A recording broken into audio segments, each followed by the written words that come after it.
Lotus reality and agro farming వారు premium farm land projects మన పొలం ఫేజ్ 1, 2 మరియు 3 కంప్లీట్ చేసుకొని మన పొలం phase 4 Wasar village at Narayana Khed లో ఆగస్టు 15 ఇండిపెండెన్స్ డే రోజు గ్రాండ్ లాంచ్ చేయడం జరుగుతోంది. లాంచింగ్ మరియు ఇండిపెండెన్స్ డే సందర్భంగా 5 గుంటాస్ ల్యాండ్ అవుట్ రేట్ లో బుక్ చేసుకున్న వారికి 1,50,000 రూపాయల డిస్కౌంట్ తో పాటు 2 గ్రాముల గోల్డ్ ఫ్రీగా ఇస్తున్నారు. పూర్తి వివరాలకు సంప్రదించండి. పూర్వ జన్మలో మనం ఎవరం అసలు? గత జన్మలో మనుషులుగా పుట్టామా, లేకపోతే మరి వేరే ఏదైనా జన్మెత్తామా? మనం ఏ వృత్తి చేసేవాళ్ళం? ఎవరికైనా కష్టాలు కలిగించామా, మోసాలు చేసామా? ఇవన్నీ కూడా మనకి జన్మ చార్ట్ను బట్టి మనం చెప్పేయచ్చు. చాలామందిని కనుక మనం చూసుకున్నట్లయితే, ఏమండి నేను రోజు పూజలు చేస్తున్నానండి, పూజలు చేస్తున్నా సరే నాకు ఏది కలిసి రావట్లేదు. ఏ పూజలు చేయనటువంటి వాడు కోటీశ్వరుడు, బిల్డింగ్లు అయిపోతున్నాడండి, కారులో తిరుగుతున్నాడండి అంటారు. అలాగే మరొకడు, ఏమండి తెల్లారితేడు అందరినీ ముంచుతాడండి, అయినా సరే వాడు బ్రహ్మాండంగా ఉన్నాడండి అంటారు. మరి ఒక్కొక్కడైతే ఒక రాజకీయ నాయకుడు, నాకు తెలిసినటువంటి రాజకీయ నాయకుడు యూసఫ్గూడలో ఇలా రేకులు ఎత్తేసి దాంట్లోకి దూకేసి, మరి ఆ కాలంలో అతను అనుచరులు కలిసి అమ్మాయిలను పాడు చేసేసేవారని అనేవారు. మరి ఇవన్నీ ఇలా రకరకాలు. ఇప్పుడు మొన్న జరగలేదా కలకత్తాలో? డాక్టర్ అమ్మని రేప్ చేయలేదా? వాడికి ఆ అత్యాచారం చేసిన వాడికి వాడు చేస్తాడు, రేపొద్దున ఏదో శిక్ష వేస్తారు, కానీ వాడికి నెక్స్ట్ జన్మలో ఎలా తెలుస్తుంది వీడికి చేశాడని? కాబట్టి అలాగే ఎవరికైనా సరే మనము డబ్బులు ఎగ్గొట్టేసామనుకోండి, రుణానుబంధ రూపేణ పశుపత్ని సుధాలయం, వాళ్ళు ఎవరో కాదు, మనం పిల్లల రూపంలో వస్తారు, వసూలు చేస్తారనమాట. పిల్లలు ముఖ్యంగా అప్పులోళ్ళు, కానీ మనం వాళ్ళ మీద అమితంగా ప్రేమ చూపిస్తాం. కారణం ఏంటంటే పూర్వజన్మలో వాళ్ళ డబ్బులు మనం తినేసాం. కాబట్టి లగ్న చార్ట్లో మనకి గురు శని యొక్క కదలికలను బట్టి, ప్లేస్మెంట్లను బట్టి, అలాగే 12వ ఇంట ఉన్నటువంటి గ్రహాలు కానీ ఆ యొక్క స్థానాలను బట్టి మనం ఏంటంటే ఈ గత జన్మ అనేటటువంటిది మనం చెప్పగలుగుతాం. మరి గురుడు జీవకారకుడు అని మనందరికీ తెలుసు, అలాగే శని కర్మకారకుడు అని మనకు తెలుసు, కర్మఫల దాత ఆయన. కాబట్టి ఆ శని నుంచి గురుడికి ఉన్నటువంటి స్థానాలు, లేకపోతే ఆ గురుడి దృష్టి ఈ యొక్క శని మీద ఉందా, శని యొక్క దృష్టి గురుడి మీద ఉందా, శనికి గురుడు వెనకాలన్నాడా, ముందున్నాడా, ఇలాంటి అనేకమైనటువంటి అంశాలతో 12ంట ఏ గ్రహమై ఉంది, మరి 12ంట్లో ఉన్నటువంటి గ్రహాల్లో ఏ గ్రహాలు ఉన్నాయి, ఏ రాశి అయి ఉంది 12వది, మరి ఆ ద్వాదశాధిపతి ఎక్కడున్నాడు, ఆ పంచమాధిపతి, ఆ షష్టాధిపతి ఎక్కడున్నాడు, ఇలాంటి టెక్నికల్ ఇష్యూస్ అనేకమైనటువంటివి మనం చూడాలన్నమాట. అందుకనే నాడీ జ్యోతిష శాస్త్రంలో వీళ్ళు పూర్వజన్మ ఏంటి, ఇదేంటి అని ఆ తాళపత్ర గ్రంథాల ద్వారా మనకి చెప్తూ ఉండేవారు వైద్య కోవెల్లో. మరి ఇప్పుడు కూడా అది కూడా బోగస్ అయిపోయినాయి, అగస్త్యనాడి, శివనాడి అన్నీ బోగస్ అయిపోయినాయి అనుకోండి. కాబట్టి ఈ యొక్క పూర్వజన్మలో ఎవరైతే గరుడ పురాణం క్లియర్గా చెప్పబడి ఉంది, మనం చేసినటువంటి పాపాల వల్ల, మనం చేసినటువంటి పుణ్యాల వల్ల మనకి పుణ్యాలైతే ఎలాంటి సుఖాలు వస్తాయి, ప్రతి పురాణంలో కూడా చెప్తారు. విశేషించి మనకి ఈ చెడ్డ పనులు చేస్తే ఏ జన్మలో ఈ నెక్స్ట్ జన్మలో ఏ శిక్షలు వస్తాయి అనేటటువంటిది గురు చరిత్రలో చెప్పబడి ఉంది, అలాగే గరుడ పురాణంలో చెప్పబడి ఉంది. ఇప్పుడు ఇతరులు తింటున్నటువంటి అన్నాన్ని, ధాన్యాన్ని దోచేసుకున్నాం అనుకోండి, మనం వేరే వాడి పొట్ట కొట్టామనుకోండి, నెక్స్ట్ జన్మలో మనం మిడతగా పుడతాము. అలాగే మనకి వేరే వాళ్ళ నీళ్ళ దొంగతనాలు ఉంటారు చాలామంది. బోర్ వాటర్ వేసేసి, ఇక్కడ కాలనీలోనే కదండి, మనం నీళ్ళే కదండి, ఎవరు చూడొచ్చారు, మోటార్ వేసేసుకొని లాగేసుకుంటున్నాం, అవతల వాళ్ళకి రావాల్సింది. అటువంటి వాళ్ళంతా కూడా చకోర పక్షులు అవుతారు. అలాగే ఇతరుల్ని డబ్బును మోసం చేసేస్తున్నాం వాడిని. అమాయకుడు కదండి అంటే నువ్వు కాదు మోసం చేయడం, మోసకాపింపబడినటువంటి వాడు బాగుంటాడు. నువ్వు మోసం చేసినటువంటి వాడు నువ్వే మళ్ళీ కర్మను అనుభవించాలి నెక్స్ట్ జన్మలో. కాబట్టి మోసం చేసినటువంటి వాడేం చేస్తాడు? సేవకుడుగా లేకపోతే నీ బిడ్డగా రుణానుబంధ రూపేణ పశుపత్ని సుతాలయం నీ భార్యలాగా వచ్చి నీకు కంపల్సరీ నీ దగ్గర నుంచి అనా పైసలతో మొత్తం వసూలు చేస్తాడు. ఇందులో ఏ మాత్రం సంశయం లేదు. ఇప్పుడు విద్యాదానం చేయాలా? నువ్వు విద్య వచ్చినటువంటి చాలామంది ఆధ్యాత్మిక ప్రవచనకారులు అవనియండి, ఈ జ్యోతిష మేము చెప్పుకుంటున్నామండి, ఆ గురువులుగా ఉన్నటువంటి వాళ్ళు, గురుస్థానాల్లో ఉన్నటువంటి వాళ్ళు ఎవరైతే మేము సిద్ధ గురువులం, తర్వాత ఈ యొక్క జగద్గురువులం, సద్గురువులం అని చెప్పుకునేటటువంటి వాళ్ళు, వీళ్ళంతా కూడా బ్రహ్మరాక్షస జన్మ అనుభవించాలి. ఎందుకంటే వీళ్ళు ఎవరికివే మీరు చెప్పింది, ఎవరికి చెప్పారు మీరు? విద్య ఎక్కడ? యువర్ టీచర్ చెప్తాడు స్టూడెంట్స్కి. అంతేగాని ఏవో సొల్లు చెప్పేసి, ప్రవచనాల కింద సొల్లు చెప్పేసి నేను జీవితాలను బాగు చేసేస్తున్నాను, ఏదో వాడు వీక్ మైండెడ్ కాబట్టి వాడు వచ్చి అడుగుతాడు, గురువుగారు నాకు బాగాలేదండి ఇదండి అని అడిగితే మీరు ఎలా చెప్పాలా? ఏదో ఒకడు ఇలా అంటాడు, ఏదో ఆశ్రయిస్తే ఏదో జీవితాల్లో మనకి వాడి గవర్నమెంట్ జాబులు ఇస్తున్నట్టు. ఏమిటది? అంటే ఇలాంటి వాళ్ళంతా కూడా సరైనటువంటి యథార్థమైనటువంటి జ్ఞానాన్ని ఇవ్వకుండా యోని పూజలని, వామాచార పూజలని, కౌలాచార పూజలని, ఇలాగ రకరకాల పూజలు. ఇంకొకడు ఉంటాడు, వాడేం చేస్తాడంటే కట్లు వేస్తున్నాను చేసినటువంటి మంత్రాలు, శివుడు మంత్రాలు చాలా స్వల్పమైన, ఓం నమ శివాయ, ఓం నమో నారాయణాయ, ఇలాంటి మంత్రాలన్నీ సింపుల్ అంటే వాడికి. అర్జునుడు సాక్షాత్తు ఈ యొక్క తపస్సు చేసి ఓం నమ శివాయ అనే సింపుల్ మంత్రంతో పాశుపతాస్త్రాన్ని సంపాదిస్తే అది వీడికి సింపుల్ మంత్రం అంటాడు. మరి ఏముండాలిరా అంటే ఓం హ్రాం హ్రీం హ్రూం అనే ఏదో ఒక దేవత పేరు చెప్తాడు, వారాహి అనే, ప్రత్యంగరనో, ఇలాగా. ఈ జనాలు కూడా షార్ట్ కట్ గాళ్ళు కావాలన్నమాట. వీళ్ళకి షార్ట్ కట్ మెథడ్లలో తొందరగా పనులు అయిపోవాలి. ఇలా షార్ట్ కట్ మెథడ్స్ని ఎంకరేజ్ చేసేవాళ్ళు, అవైదిక పద్ధతుల్ని, తర్వాత ఈ యొక్క అశాస్త్రీయమైనటువంటి పద్ధతుల్ని ఎంకరేజ్ చేసేటటువంటి వాళ్ళంతా కూడా బ్రహ్మరాక్షస జన్మలు ఎత్తుతారు. రౌరవాది నరకాలకు వెళ్ళిపోవడం అనేటటువంటిది క్లియర్గా జరుగుతాయి. మరి కొంతమంది మరి మానభంగాలే చేయక్కర్లేదు. పూర్వజన్మ చెడ్డ పనులు అంటే మానభంగాలు చేసేయడం, హత్యలే చేసేయడం అన్నట్టే మన మైండ్ వెళ్తుంది. పాపం అంటే ఏం చెప్తాం మనం? పాపం అంటే దొంగతనం అని చెప్తాం, లేదా వ్యభిచారం అని చెప్తాం. ఎక్కువగా ముఖ్యంగా పాపం అని అనగానే మర్డర్లు చేయడం, బ్రాహ్మణ హత్య, ఇలాంటివి చెప్తాం. ఇప్పుడు నీ తల్లికి నువ్వు తిండి పెట్టకుండా ఉండడం, అది కూడా హత్యే నాయన. నీ తండ్రిని ఓల్డేజ్ హోమ్లో చేసేయడం, నువ్వు బాగా సఫిషియెంట్ డబ్బుండి, అది కూడా నీకు హత్యే నాయన.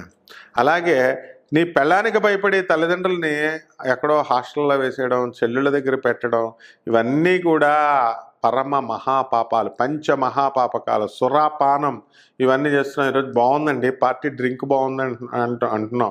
నెక్స్ట్ జన్మలో దాని పర్యవసానం మనం అనుభవించాల్సిందే. మందు తాగే ప్రతి ఒక్కడు, సిగరెట్ తాగే ప్రతి ఒక్కడు, ధూమపానము, ఇవన్నీ కూడా ఎవరైతే పరస్త్రీలని ఎవడైతే పొందుతాడో అటువంటి వాడు గాడిదల్లాగా పుడతాడు. ఎవడైతే దేవుడు సొమ్ములు తినేస్తాడో వాడు కుక్కల్లాగా పుడతాడు. అందువల్లనే కుక్కల్లో ఏమవుతుంది, ఇలా దులుపుకుంటాయి. ఇప్పుడు దేవుడు సొమ్ము తినేస్తున్నామండి, చక్కగా అమ్మవారు బియ్యం ఎత్తుకుపోతున్నాం, నెయ్యి ఎత్తుకుపోతున్నాం, చీరలు దొబ్బేస్తున్నాం, బాగానే ఉంటుంది. ఇప్పుడు ప్రజెంట్ ఏం పర్వాలేదు. నెక్స్ట్ జన్మలో కుక్కలు అయిపోతారన్నమాట. కాబట్టి ఇవన్నీ కూడా గరుడ పురాణంలో క్లియర్గా చెప్పబడి ఉన్నాయి. సమస్త పురాణాల్లో ఏ అధ్యాయంలో ఏ లైన్లో ఉన్నాయో ఆ పుస్తకాలు చదవాల్సినటువంటి అవసరం మీకున్న ఏ శ్లోకాల్లో, అవేమి లేకుండా కేవలం నేను చదివేశానండి రామాయణం మహాభారతం చదివేశానంటే కుదరదు అవన్నీ కూడా.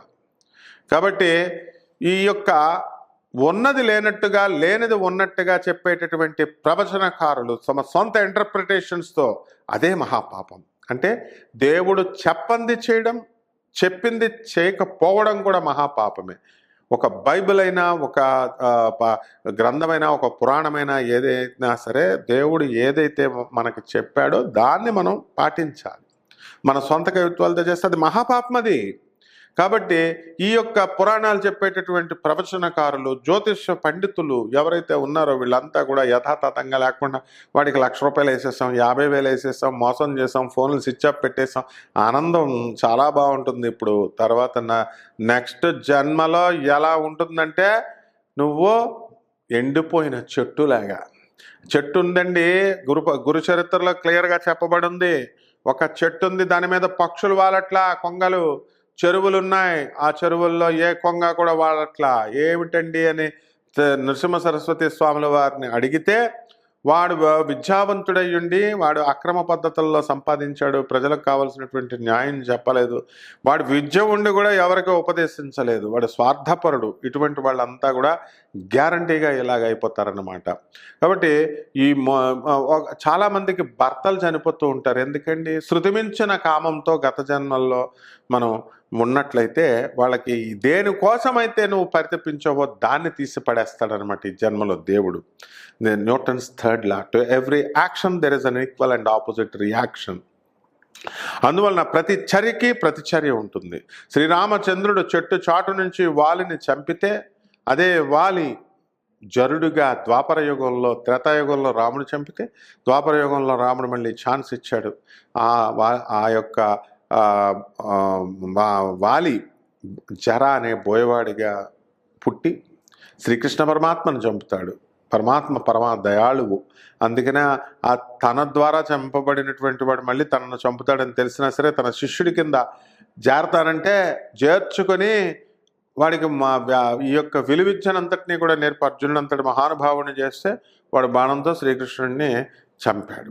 కాబట్టి ఈ విధంగా ఈ యొక్క పూర్వజన్మల్లో మనం చేసినటువంటి పాపాల వలన ఇవన్నీ కూడా కష్టాలు అనేటటువంటివి, సుఖాలు అనేటటువంటివి మనకు వస్తున్నాయి. అయితే ఈ కష్టాలు ఎలా పోవాలండి అని అంటే పూజలు చేసుకోవడం వల్ల పోతాయి, మంచి పనులు చేయడం వల్ల పోతాయి అని మనం చెప్పుకోవడం జరిగింది. కేవలం చాలామంది ఏంటంటే ఈ పూజల కోసం, ఈ ఉపశమనం కోసం ₹1,00,000 తీసుకొని 50,000 80,000 తీసుకొని ఇది కాదు నాయన పేదవాళ్ళకి పెట్టండి, మరి ఎవరైతే ఆర్ఫన్స్ ఉన్నారో అనాథ పిల్లలు వాళ్ళకి దానాలు చేయండి, వాళ్ళకి తిండి పెట్టండి, వార్ధక్యం ఓల్డ్ ఏజ్ హోమ్స్లో తల్లిదండ్రులు మరి అందరినీ కూడా అప్పచెప్పేసి ఏ అనాథలుగా ఉన్నటువంటి వాళ్ళందరికీ కూడా అన్నదానం చేయడం, వారికి ఆశ్రయాన్ని కల్పించడం, వాళ్ళకి వస్త్రదానాలు ఇవన్నీ కూడా చెప్పినట్లయితే, బ్రహ్మాండంగా చేసినట్లయితే వీళ్ళందరికీ కూడా పూర్వజన్మాలు చేసినటువంటి కర్మలన్నీ కూడా తొలగిపోతాయి. కేవలం పూజలు చేస్తూ కూర్చుంటేనే సరిపో. కుంకాలు, పసుపులు, అగరబత్తీలు బాగా ఈజీగా ఉన్నాయా, అవన్నీ ఒక ₹10 పెట్టేసి వేసేసి మరి నెక్స్ట్ నాకు కర్మలన్నీ పోవాలండి, వీడు కూడా ₹1,00,000 తీసేసుకొని కపట బ్రాహ్మల, కపట జ్యోతిష్కుల, కపట మంత్రగాళ్ళు వీళ్ళు చేసేసి పూజ అయిపోయింది వెళ్ళిరా, నీకు కర్మలన్నీ పోయినాయి, వీడు తీసేస్తే పోతాయి ఆ కర్మలు. కాబట్టి ఇప్పుడున్నటువంటి కాలంలో మరి జ్యోతిష పండితులు అవనియండి, లేకపోతే మంత్రగాళ్ళు అవనియండి, ఎవరైనా సరే ₹1,00,000 తక్కువ కాకుండా ఏ పూజలు చేయడం లేదు. ఈ పూజల వల్ల ఏం ఫలితాలు వస్తున్నాయి? కొంతమంది ఒక బ్యాచ్ ఉంటారు, డబ్బులు వేయించేసుకోగానే స్విచ్ ఆఫ్ ఫోన్లు. రెండో బ్యాచ్ ఉంటారు, యోని పూజలు, వామాచార పూజలు, కౌలాచార పూజలు. తర్వాత మూడో బ్యాచ్ ₹1,00,000 పట్టరా, ₹2,00,000 పట్టరా, ₹15,00,000 పట్టరా, హోమాలు చేసేస్తాం. ఎవడరా నీ గురువు? అసలు గురువుని బట్టి నీకు శాస్త్రం వస్తుంది. నువ్వు విధిని, లిఖితాన్నే మార్చేస్తావా? నువ్వు శాస్త్రాన్ని, జన్మనే మార్చేస్తావా? నువ్వు ఇంకో బ్యాచ్, నేను గురువుని, సిద్ధ గురువుని, సద్గురువుని, జగద్గురువుని, ఏకంగా ఫలానా పీఠానికి అధిపతిని, నేను శంకరాచార్యని, నడిచే దైవాన్ని. ఇవి వీళ్ళంతా కూడా కంపల్సరీ వీళ్ళంతా రౌరవాది నరకాలకు వెళ్ళిపోతారు. తర్వాత వీళ్ళు వెళ్ళిపోతారనేటటువంటి విషయం వాళ్ళకి తెలియదు. ఆ తర్వాత వెళ్ళిన తర్వాత ఇప్పుడు మనం ఈ జన్మలో ఉన్నటువంటి దేవుడి సొమ్ము తిని, ఇప్పుడు కుక్కలు కనబడుతున్నాయి మనకి, అవన్నీ కూడా దేవుడి సొమ్ము తినేస్తున్నాయి. అందుకే ఇలా దులుపుకుంటాయి. కాబట్టి దులుపుకునే ముందు మనకు అవన్నీ కూడా ముడుచుకొని పడుకున్నప్పుడు దానికి అన్నీ తెలుస్తాయి. అదే గత జన్మ అంతా గుర్తొస్తుంది. కానీ ఒక్కసారి దులిపేసుకుంటే మొత్తం మర్చిపోతుంది. కాబట్టి మీరంతా కూడా మనం మంచి కర్మలు చేయడం వల్ల మాత్రమే మన జాతకాలు మారుతాయి. చెడ్డ కర్మలు చేస్తూ ఉంటే మాత్రం తప్పకుండా మనం నెక్స్ట్ జన్మల్లో ఈ కంటిన్యూ అయ్యి చాలా కష్టాలు అనుభవించాల్సి వస్తుంది. ఇక మరి ఏ ఏ రాశుల వారికి మనకి ఏ ఫలితాలు ఇప్పుడు ఉన్నాయి, అలాగే ఏ ఫలితాలు మనకి ఏ రాశుల మీద ఎఫెక్ట్, ఈ గత జన్మల కర్మల ప్రభావం ఎలా పడతాయి, అవన్నీ కూడా తెలుసుకుందాం. తర్వాత మనం పరిహారాలు కూడా మనం రాశుల్లో మనం తెలుసుకుందాం. మకర రాశి. ఈ మకర రాశి అండి శనికి సంబంధించింది. ఈ శనికి సంబంధించినటువంటి వాళ్ళకి చాలా సెల్ఫిష్ ఎక్కువ ఉంటుంది. కొంతమందికి నుండోయ్, మళ్ళీ అందరం ఫీల్ అయిపోకండి. ఈ మకర రాశి వాళ్ళు గుడ్డోళ్ళని పెళ్లి చేసుకుంటే పోన్లే కదా, మా నాన్న ఎలాగో పెళ్లి జరిగింది, 1000 అబద్ధాలు ఆడి ఒక పెళ్లి చేయమన్నారు. ఓకే, 1000 అబద్ధాలు ఆడి పెళ్లి చేస్తే నువ్వేం చేయాలి? తాళి కట్టిన తర్వాత, నాతి చరామి అని కట్టిన తర్వాత ఏలుకోవాలి. నాకు కూడా పుట్టబోయేటటువంటి పిల్లలకి రేచీకటి వస్తుందేమో, ఈ అమ్మ నా పిల్లానికి ఇప్పుడు రేచీకటి ఉందని చెప్పేసి నువ్వు ఇప్పుడే వదిలేస్తానంటే అట్లా, ఇది పాపం. నెక్స్ట్ జన్మలో నీకు తెలియదు. ఇది నీకు ఎంతమంది పెద్దలు చెప్తున్నా వినడం లేదు. ఆనరబుల్ జడ్జెస్ చెప్పినా వినవు, పోలీస్ ఆఫీసర్లు చెప్పినా వినవు, తర్వాత ఈ యొక్క చదువుకున్నటువంటి పెద్ద మనుషులు చెప్పినా వినవు నువ్వు. అంటే నాకు ఎంతసేపు నా జీవితాన్ని నేను చూసుకోవాలా, నీ జీవితంతో నాకు పని ఏంటి? ఆడపిల్లని ఎందుకు మోసం చేస్తావు అని అడిగినా సరే ఆ పిల్ల ఎంత ప్రాధాయపడినా నీ హృదయం కదులుతుందా? కదలలేదు. ఇది మకర రాశి వాళ్ళు. పూర్వ జన్మలో ఎలాంటి పాపాలు చేసినటువంటి వాళ్ళు మకర రాశిలో పుట్టడం వల్ల వాళ్ళకి అనేకమైనటువంటి కష్టాలు, నష్టాలు, దుఃఖాలు వస్తున్నాయన్నమాట. They are the most selfish పీపుల్గా కొంతమంది ఇందులో శని వక్రించేలాగా, శని అంటేనే సెల్ఫిష్. మకర రాశి వాళ్ళు కొంతమంది సెల్ఫిష్గా ఉండడానికి కారణం ఇదే అనమాట. అంటే వాళ్ళ గత సెల్ఫిష్ అంటే మంచోళ్ళు లేరని ఉంటారు, ప్రతి చోట ఒక 5% ఉంటారు. అయితే వీళ్ళు అంత సెల్ఫిష్గా అవడానికి గల కారణం ఏంటంటే పూర్వజన్మలో పాపాలు. పూర్వజన్మ కృతం పాపం రోగ రూపేణ పీడిత. ఈ యొక్క అవతల వాడికి ఎవరికి హెల్ప్ చేయకపోవడం, అవతల వాడికి ఎవరికి సహాయం చేయకపోవడం, ఇవన్నీ కూడా ఈ రాశిలోకే వస్తాయి. నా ఫ్రెండ్ ఉన్నాడు స్వయంగా, ఏమంటే మీరు ఎలా చెప్తారండి అంటే రుజువుతో సహా నేను చెప్తాను. కే జయకుమార్ రైలు నిలయంలో వర్క్ చేస్తున్నాడు, ఇప్పుడు కన్స్ట్రక్షన్ కంపెనీలో చేస్తున్నాడు. నా క్లాస్మేట్, ఎల్కేజీ నుంచి మేము రాజమండ్రి రైల్వే మిక్స్డ్ హై స్కూల్లో చదివాం. అరే ఫోన్ నెంబర్ ఇరా అంటే నేను ఫోన్ మెయింటైన్ చేయను, ఎందుకంటే ఆఫీసర్ ఫోన్ చేస్తే నేను ఎక్కడున్నానో దొరికిపోతానంటాడు.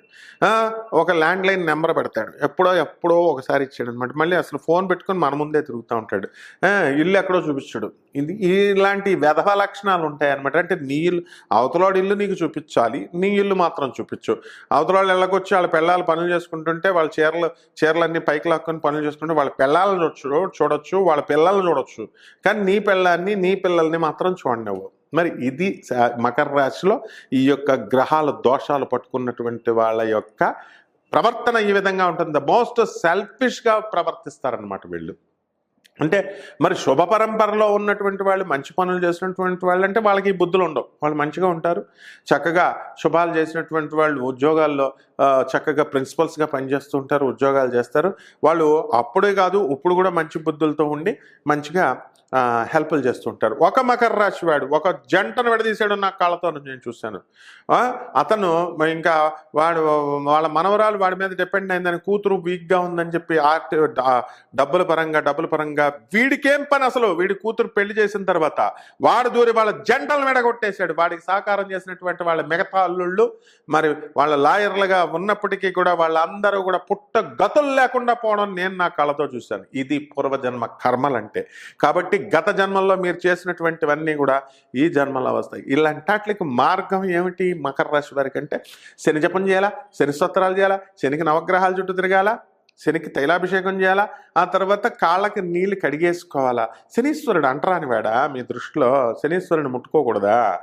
మా తర్వాత కాళ్ళు కడిగేసుకోవాలా. శనీశ్వరుడికి మీరు తైలాభిషేకం చేసిన తర్వాత తలస్నానం చేసేసి బట్టలు అక్కడ వదిలేసి, అంటే ఎవడో చచ్చిపోయినట్టు మీరు పాపాలు చేశారు, మీరు మతమెక్కి పాపాలు చేసినటువంటి మీరు మీ పాపాలు కడుక్కోవడానికి శనీశ్వరుడి దగ్గరికి వెళ్ళి బుద్ధి లేని జ్యోతిష్కులు, బుద్ధి లేని పండితులు చెప్పింది విని శనీశ్వరుని అంటరాని వాడిగా ముట్టుకుంటారా? వాళ్ళు చెప్పినటువంటి వాళ్ళ కేటగిరీ పండితులు కూడా ఈ మకర రాశిలో పుట్టి సకల కష్టాలు అనుభవిస్తారనమాట నెక్స్ట్ జన్మలో. కాబట్టి కేవలము ఈ కుంకాలు వేసేయడం, దానాలు చేసేయడం వల్ల కాదు నాయనా. మీ అందరికీ కూడా పేదవాళ్ళ పట్ల జాలి ఉండాలా, పేదవాళ్ళకి సహాయం చేయాలా. అవసరాల్లో వచ్చినటువంటి వాళ్ళకి శుక్రవారం నాడైనా సరే అవసరార్థం డబ్బులు వస్తే ఈ పండితులు చెప్తారు, ఏమైనా శుక్రవారం నాడు డబ్బులు ఇవ్వకండి, పట్టు చీరలు కట్టుకొని ఇస్త్రీలు వేసుకుని మా ఉపన్యాసాలు చెప్పేవాళ్ళు, తర్వాత మంచి పట్టు వస్త్రాలు ధరించే వాళ్ళు శుక్రవారం అప్పులు ఇవ్వకండి. వీళ్ళకి హార్ట్ అటాక్లు వచ్చినాయి, వీళ్ళ పిల్లలకి హార్ట్ అటాక్లు వచ్చినాయి, వీళ్ళ మొగుళ్ళకి హార్ట్ అటాక్లు వచ్చినాయి, అప్పుడు శుక్రవారం నాడు ఎవరు అప్పు ఇవ్వకపోతే అప్పుడు తెలుస్తుంది నొప్పి.